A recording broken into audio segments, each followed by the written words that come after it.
From the annals of the freeware RPG Maker boom, there existed a game so fresh, so dense with meaning, and so ahead of its time that it is plainly criminal that it spent the past 8 years as no more than a relic of the horror Let's Play revolution. Though time has marched on, standards have changed, and the indie game landscape has shifted focus from solo developer projects onto small studios of congregated, like-minded creators, I'd like to think it's not too late to make good on the recognition and praise we collectively owe Re-Kinder.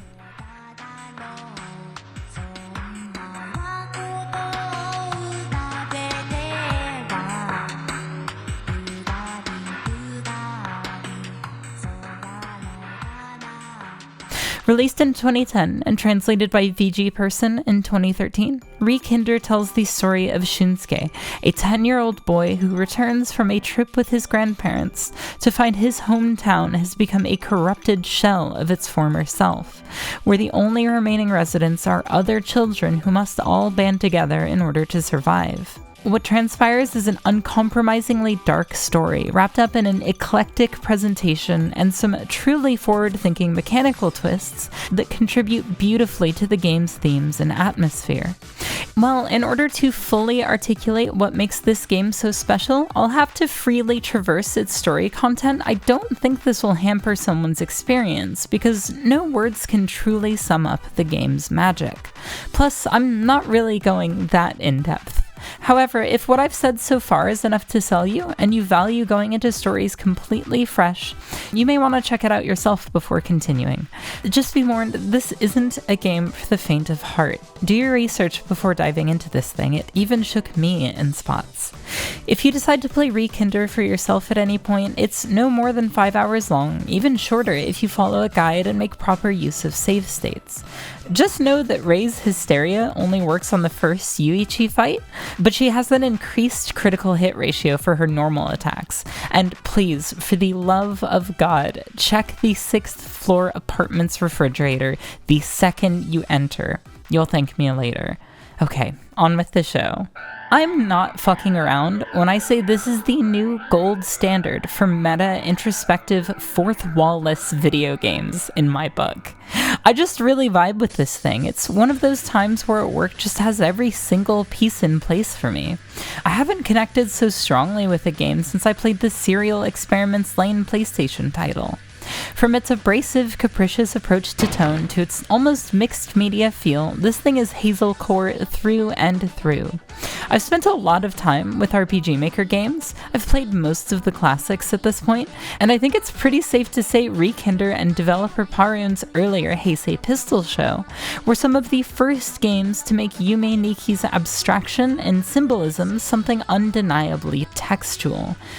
Except, wait, no, that's not right, because Re-Kinder is a remake of a game also developed by Parun from 2003. What the fuck? That means it predates even the first build of Yume Nikki by a year. I'll talk about what Re-Kinder changes from the original in a bit, but for now, note that the core experience is straight out of 2003. As such, unsurprisingly, this game is very directly reminiscent of Earthbound. The style of humor in particular, namely its intentionally left-field cultural references, and main antagonist Yuichi is pretty transparently a porky XP, but this game is less than a decade older than Earthbound. It came out 3 years prior to Mother 3, for fuck's sake. There weren't many, if any, games outlining a blueprint for how to be inspired by Earthbound. Regardless, comparing it too directly to the Mother franchise runs the risk of making it look like Earthbound but fucked up. And that's a tremendous disservice, especially when the comparison is mostly skin deep, especially where its mechanics are concerned. The main gameplay hook here is that at any time, either in battle or through beats in the story, your friends can permanently die, not only making the game harder, but changing the outcome of the story pretty drastically. For example, whether or not you're able to save a particular character from being murdered early on not only robs you of an ability that makes a crucial difference in a handful of fights, it changes a major story beat hours later. It also, man, it feels bad, especially if you do save her and learn why she ran into danger in the first place. Of course, this is a mechanic Sweet Home explored back in '89, but that game's story was pretty uninterested in the playable characters, instead focusing on the setting as its primary character. For Rekinder, the gameplay and mechanics are completely married in this regard. Sounds pretty familiar, right? Yeah, I'm certain it was mere coincidence, but both Lisa and Undertale's mechanics surrounding character death are pretty reminiscent here. These games both take it further, but within the confines of a short game, it's very well implemented in Kinder. I feel like we're mostly at a point with narrative-driven RPGs where we all acknowledge combat is pretty vestigial. It's not very often a game's combat feels fresh unless it's getting really out there with it. This is usually especially dicey for RPG Maker games, given there's really only so much you can do with its default combat unless you're some kind of computer wizard. When it's implemented at all, it's usually a means to an end, and that's fine if it's not obtrusive. Going into Rekinder knowing it had combat, I was prepared to grit my teeth and bear it, assuming it would be fairly default, only to find that it's extremely fresh even today. For one, it's really stripped back. No experience, no money, no MP. Each character only has one ability, and they can use it as freely as their normal attacks. Numbers are kept super small, and guarding always reduces damage by 3/4, so attacks that would do 40 points of damage, enough to wipe the majority of the playable characters, do just 10 if blocked. There are no random encounters, save for one instance where your only option is to run away, and items are extremely scarce, mostly just there to bide you time as you learn each enemy's gimmick. This means each encounter becomes a self-contained puzzle. Sometimes you need to plan ahead using your surroundings, sometimes it's a matter of using the right move or item, and sometimes you just need to be observant of the enemy's attack patterns.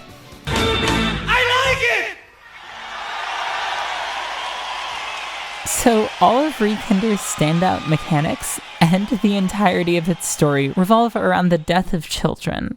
Kids dying is one of those things you don't really often see games touch, or hell, art in general. Just makes everyone feel bad.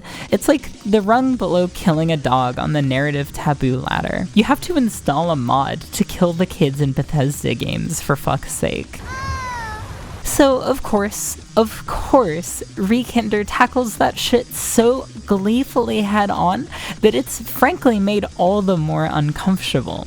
I love it. It's Rule of Rose for maleoids. Except this originally came out before Rule of Rose, and yes, I know Rule of Rose is already Lord of the Flies for femoids, just work with me, okay? If I were to sit here and recount the entire plot, it'd sound pretty fucking soul-crushing, but in the moment, well, it both is and it isn't. Because it plays so fast and loose with its tone, a flexible player learns to experience the narrative through the rules its world presents, and thus Rekinder is able to tell a story where you see from the cast's perspective more intimately than if it played itself completely straight. If you give its mix of horror and non sequitur and sometimes very dark comedy the benefit of the doubt, you'll see that Rekinder's is a story that confronts head-on an array of stigmatized themes, and, in my opinion anyway, does so the right way. The world Rekinder takes place in is one where, simply put, nobody believes mental illness is real. They don't even have a word for the concept. Of course, this doesn't mean the population is free of mental illnesses, quite the opposite. We come to learn the entire cast has been affected by the shadow of depression, some via their parents, some directly in some way. Those afflicted are seen as weak-willed, cowardly, ungrateful, and useless. Because of the very structure of a narrative, a lot of media that deals with depression in particular tend to ascribe it to something, often some kind of trauma, something that can be resolved or compartmentalized. Surely that can be the case, but not always. And what I love about Rekinder's take on the subject matter is that it acknowledges depression as what it is, a sickness, one that doesn't follow cause and effect, one without some greater goal or means of being thwarted for good. This is what I mean when I call Rekinder confrontational. It's an expression of a very raw feeling that isn't interested in being clear-cut or offering some kind of clean resolution. There's a lot of nuance here, despite both its transgressive, seemingly flippant approach and the simple fact that it's a game about a group of children from the perspective of a group of children. When we learn about a particular character's abusive father, for example, we get brief glimpses at his reality. He's weak and broken in his own ways, finding means of coping with his unhappy existence in ways that are ultimately deeply selfish and destructive, ways that will invariably have irrevocable, long-lasting effects on its victims. This isn't meant to make him more sympathetic, it's just an acknowledgement that, in real life, abusers aren't villains hurting simply for the sake of hurting. Furthermore, that they don't just get that way overnight. The game's most recurring theme, though, is one that's difficult to talk about, but nonetheless inescapable. One that made me really sit with whether or not making a video about this creator's body of work was even an ethically correct thing to do. This is the part of the video where it gets actually real life heavy, so if you're sensitive to discussions of suicide, you can skip ahead to the time on screen, no hard feelings.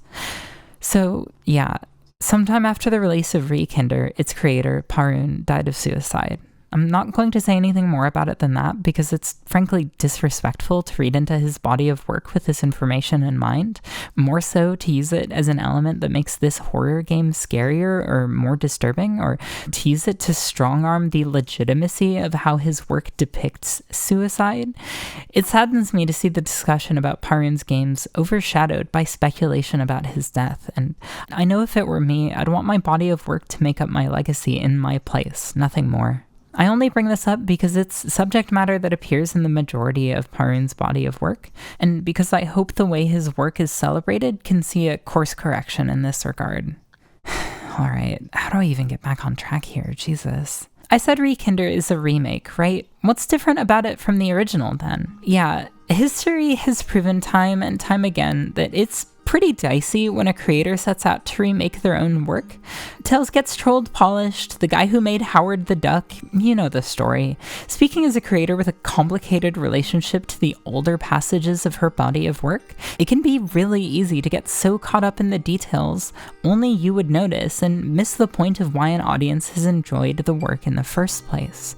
Thankfully, it's clear to me that Rekinder was made because Parun had more he wanted to say with his story. So all of the black comedy that I've described as being intrinsic to the game's story and tone are actually exclusive to the remake. The original, by all accounts, was a played straight horror RPG. It's not some big secret that ill-fitting comedy can make horror scarier. It's like the writing uncanny valley. However, I get the feeling that the injection of humor into Rekinder is a bit more of a self-piss take here. Like Parun looked at his own game, which was at this point some 7 years old, and went, geez, you should lighten up a bit with all the child murder, which I think is really fucking interesting. It's less so that Rekinder makes light of themes Kinder took appropriately seriously, and more so that Rekinder allows itself to step back and recognize, this is all a bit grim, isn't it? I'll put it this way, whether or not you think Rekinder is heightened or hindered by these elements is up to you, but it was clearly made with heart. Speaking of, one particular change was the addition of this idea that one of the game's central characters wishes he could be reborn as a princess in order to fall in love with another male character, and I've seen some concerns expressed about whether or not this is in consideration with a joke ending where the protagonist winds up working as the mama of a gay bar as an adult, is homophobic or not.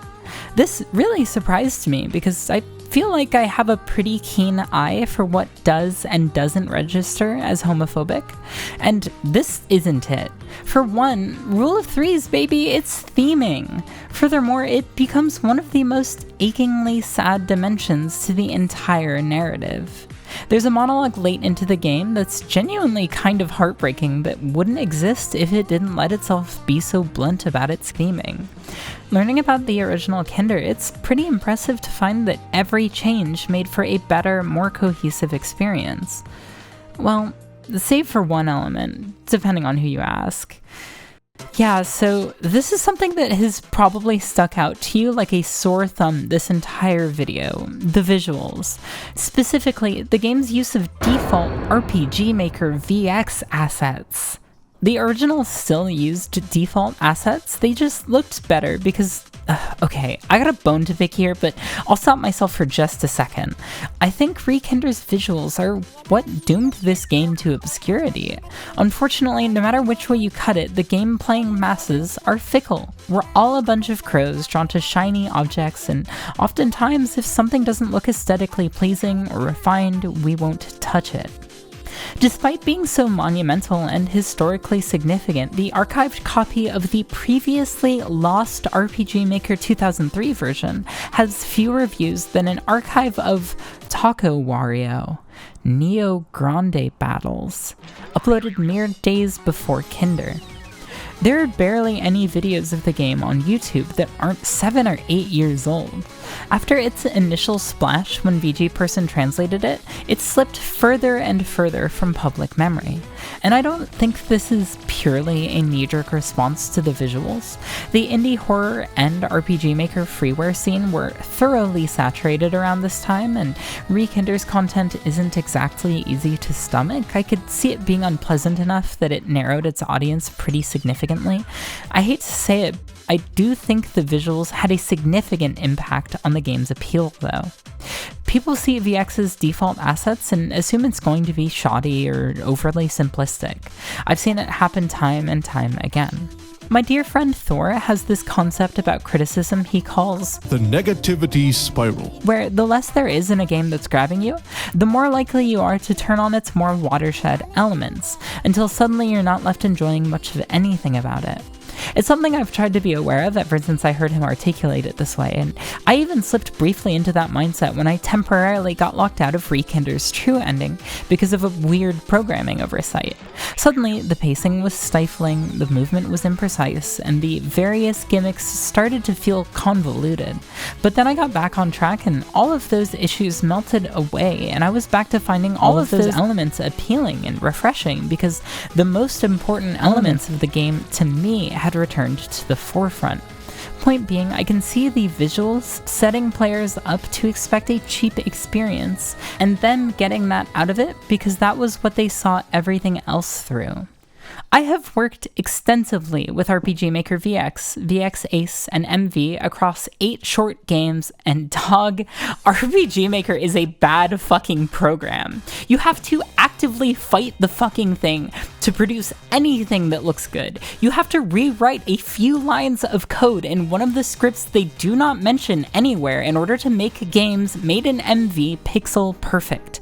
Otherwise, they just have this fucking wretched Vaseline smear on everything. It is literally a violation of RPG Maker terms of service to change their shitty default program icon to something actually relevant to your game. There's nothing in the entire engine that lets you scan for and remove unused assets, so you have to manually, painstakingly comb through every single element of the game's file structure in order to safely delete all of the stock sprites, avatars, music, and tile sets. And even if you manage to do so correctly, you still have to have one fucking sprite sheet labeled vehicles, or the fucking thing won't run. It'll just crash at startup, even if your vehicles are never set to appear anywhere in there. And even after all that, no matter what you do, the fucking fonts never scale evenly. It is impossible to make your fonts look clean and crisp. They're always fuzzy and hard to read and horrible. And God, okay, whoever thought 32 by 32 was the golden ratio size for sprites and tiles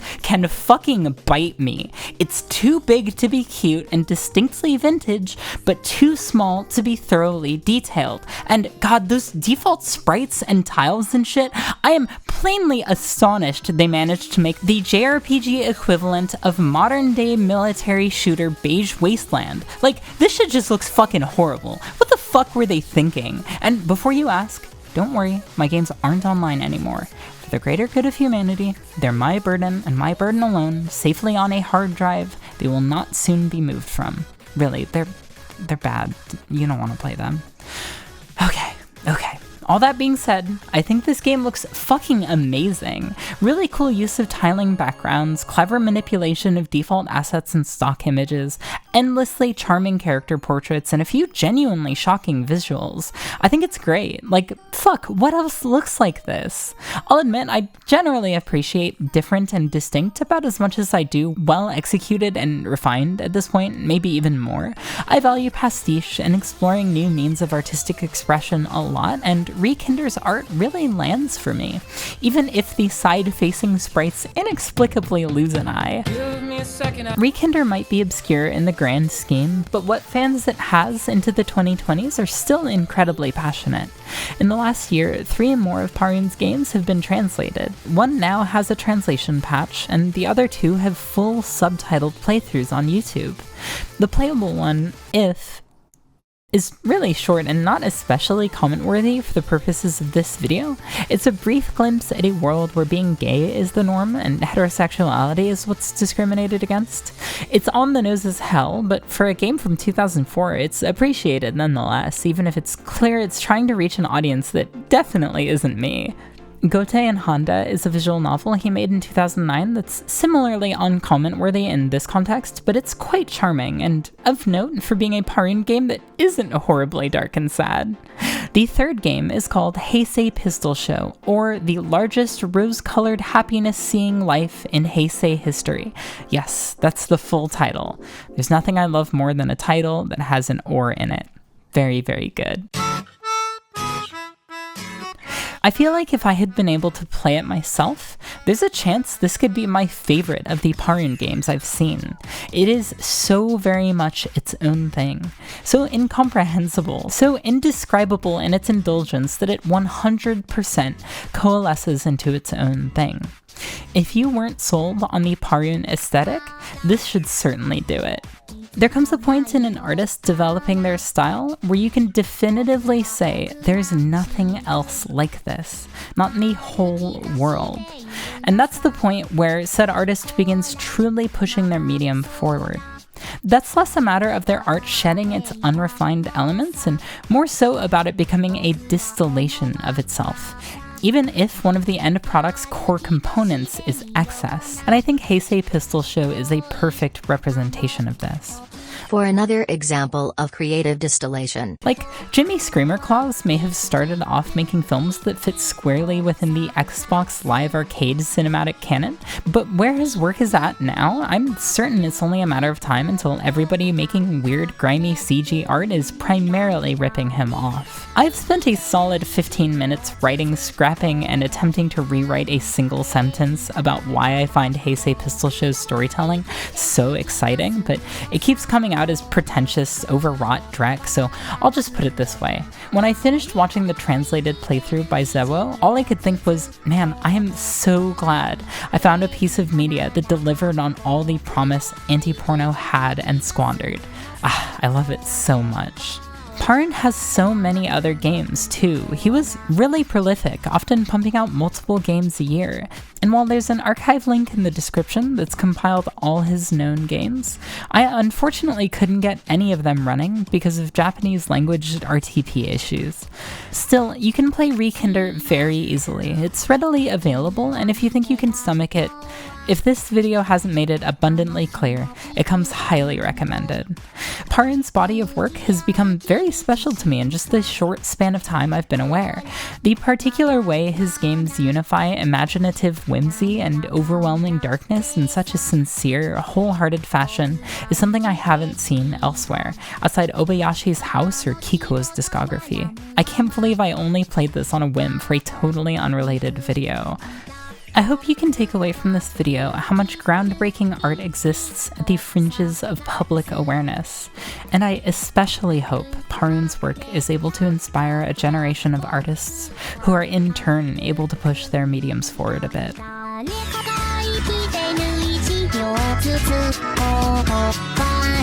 できたならば僕らは生きてく